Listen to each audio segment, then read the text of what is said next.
నా మీద సోషల్ మీడియాలో వచ్చినది నేను మళ్ళీ బీఆర్ఎస్ పార్టీలోకి వెళ్తున్నానన్నమాట అబద్ధం.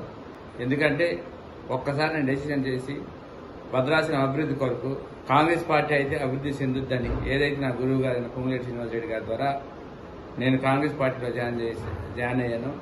గౌరవ ముఖ్యమంత్రి రేవంత్ రెడ్డి గారి ఆశీస్సులతో మరియు తుమ్మల నాగేశ్వరరావు గారి ఆశీస్సులతో నా గురువు అయిన పొంగులేటి శ్రీనివాసరెడ్డి గారి ఆశీస్సులతో డిప్యూటీ సీఎం బట్టి విక్రమార్క ఆశీస్సులతో భద్రాచలం అభివృద్ధి చెందుద్దని ఆశతో వెళ్ళాను.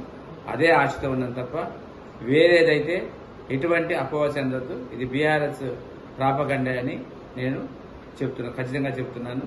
ఇంకా ఒక్కసారి జీవితంలో నేను తీసుకున్న స్టెప్ని మళ్ళీ తీసుకొని మరి నా రాజకీయ భవిష్యత్తు ఉందా లేదని తెలియదు కానీ ప్రజల అభివృద్ధి